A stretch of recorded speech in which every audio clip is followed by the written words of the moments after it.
even then, there was some arrangement. I spent the summer with my mother, and then I came on to Sierra Leone. All right. Um, Talk about your mom a little bit. Tell us who she is. okay, sure. Adrian Kennedy gets known for plays, Funny House of a Negro, Owl Answers, won various awards. Um, Again, my dad played a huge part in that because uh, if my Mrs. Hawkins had had her way, my mother would still be a school teacher in Cleveland, Ohio. But my dad got them out of there after he got back from Korea, took them on to New York. At that point, my mother started writing, and I think they both agreed that, even it wasn't probably that much money at the time, but my mother did take some writing lessons, and Dad helped pay for that. And when my mother wanted to take some workshops, my dad was there to support that. Um, and her earliest plays, in Funny House of a Negro, talking about the Nim and Frankenpenny trees and the sunsets and the brightness, the stars being so vivid. That was my dad that got us there. So my mother was able to use those experiences of getting out of Ohio, getting writing lessons, and I think because my mother was destined to be her own unique entity, they had to go their own ways. But my dad laid the groundwork for her totally creative, original work, which was later taught in universities and things like Norton Anthology of Literature and things of that nature. But You that know, came from that nurturing, supportive environment.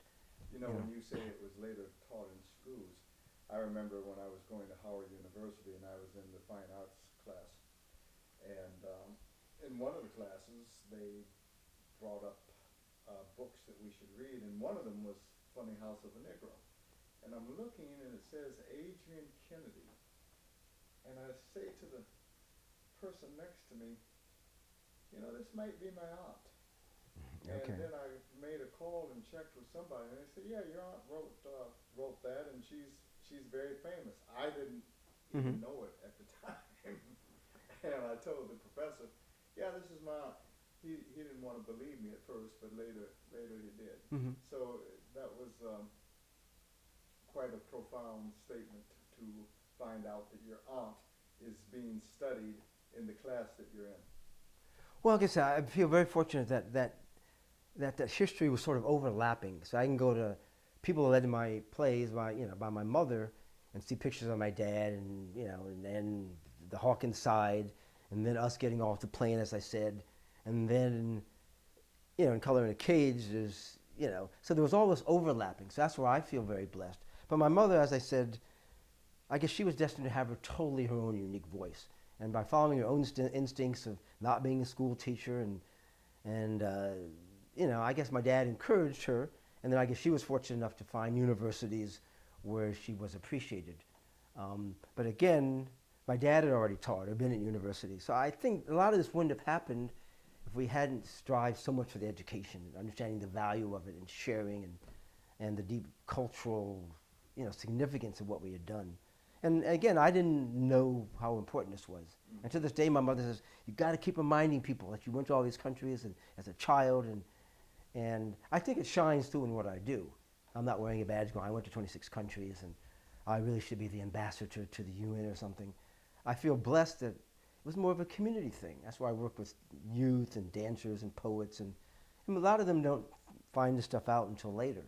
Mm-hmm. Um, You went to 23 countries yourself.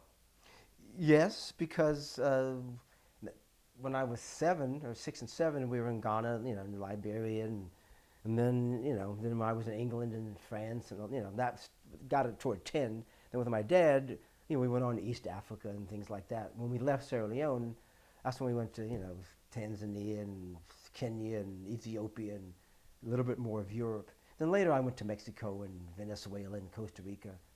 All right. Um, So we're past the 20 minutes, but I want to ask you about Adam. I want to, because there are certain things he may remember and some things he may not bring up. But with Adam, what did you see your father instill into your brother Adam? okay, well, sure. I'm 7 years older. And I deleted some stuff, so we do have more time now. We do have an hour and a half. Oh, Not that we want to go all that long. Um, my brother Adam, Okay, first off, he's 7 years younger. So if you're into the numerology, I'm 6'1", 54", and my brother is, what's August? That's an 8, right? So he's 8'1", 61. So I'm 7 years older. Um, so to speak more for Adam, I'll let Adam speak for that. But I had real experiences that I really remember with my dad. Adam was younger, and he spent more time with my mother. Um, so my dad at that point, let me see, 7, 14. So I'm 14, Adam is 7. It sort of came a little bit later. When Adam got to high school, my dad would definitely come to some of the football games when Adam was going to Riverdale and things of that nature. Then at some point, Adam, my dad was probably always saying, come to Washington. But Adam was a New Yorker, and he'd always been with my mother. And with the point when we were both obviously all together, then there was a point when I was with my dad and Adam was with my mother. But Adam was always with my mother all the way through at some point or another, way or another. Um, but I think Adam, I'll let him explain that to you, but he probably felt that he didn't get to experience some of the stuff that I had experienced. So finally when Dad said, do you want to come to Washington, he did. And I don't remember how many years he really lived here before he moved away. But I think Adam felt a little, not less loved, but like he'd missed out on some of the glory years. All right, but he had glory years in New York with your mom doing her thing. Like I said, well, I don't want to sort of talk about Adam. I mean, what exactly are you trying to get me into here? What? I just, but sometimes through observation you can see things. So Mhm. I was just basically asking the question, did you see your father impart certain things into Adam as you were both growing up? And if that's a difficult one to answer, then we can just skip it.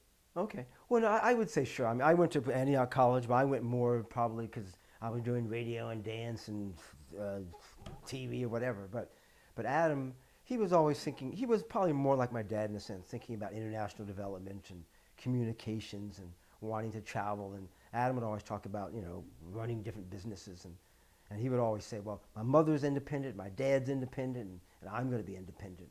So in that sense, I would say my dad definitely had a big influence on Adam. But being, that 7 years younger, he wasn't around my dad as much You know, it's until later. interesting too because even though he was the one that was with your mom more and raised Yes. by your mom, actually, if I watch Adam, his speech cadence is Mhm. so much like your dad's. His Yes. mannerisms are so much like your dad's, even though he was raised not with your dad. It's Mhm. very interesting.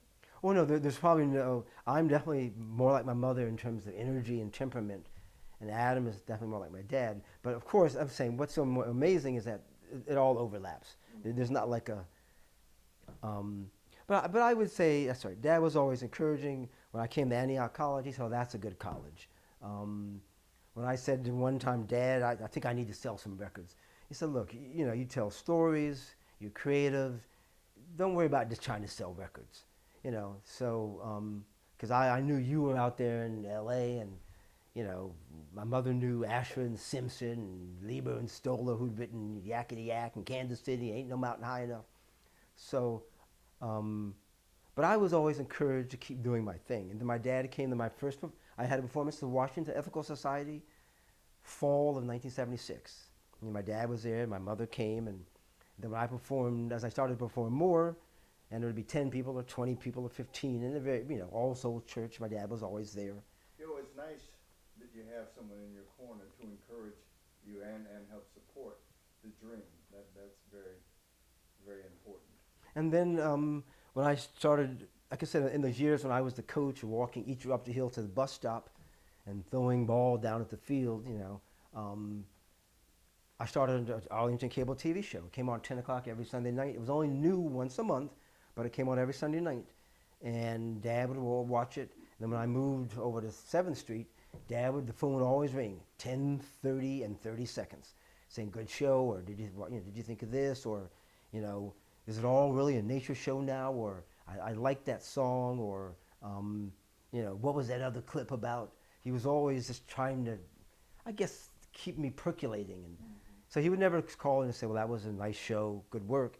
He'd always go, well, you know, that was a good segment, that was a good segment. You know, do you think you should have more of those segments? Or why is it called Close to Nature? You're not showing any more nature footage.